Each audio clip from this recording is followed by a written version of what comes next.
Mga katrops, welcome back ulit sa aking channel, Sports React PH. At ngayon nga ay pag-uusapan natin ang balitang isang linggo lamang nga po na mawawala si Paul George sa Philadelphia 76ers. Pag-uusapan na rin nga natin dito sa ating panibagong video, ang balitang bagong super team na mabubuo ng Los Angeles Lakers.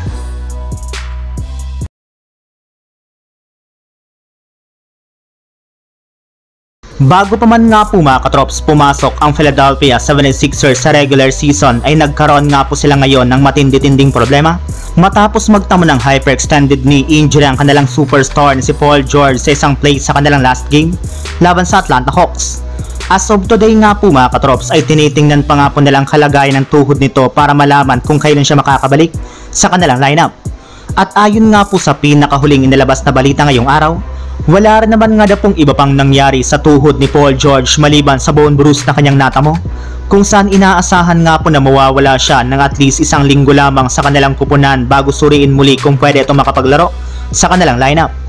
Pero malaki pa rin nga po ang posibilidad na hindi siya makapaglaro sa kanilang regular season. Kaya wala nga pong ibang choice ngayon ang 76ers kundi maghanap ng mga manlalaro na papalit sa kanyang pwesto sa kanilang starting lineup at magi-step up sa kanilang opensa upang makakuha sila dito ng panalo kahit wala man ang kanilang superstar. Samantala, punta naman tayo sa ating sunod na pag-uusapan sa balitang bagong super team na mabubuo ng Los Angeles Lakers.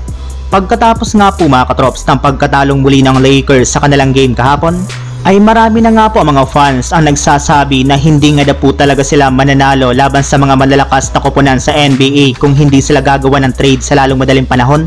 Sa madaling salita, kulang na kulang nga po ang kanilang kasalukuyang lineup para maging competitive sila ngayong season.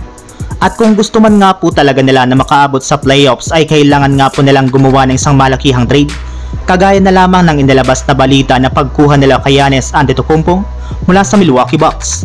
Mismong si Giannis Antetokounmpo na rin naman nga po ang matapang na nagsabi sa kanyang latest interview sa media na kung sakali man nga po na hindi na makakuha pa ng kampyonato ang Milwaukee Bucks ay magre-request na lamang nga po siya ng trade sa lalong madaling panahon.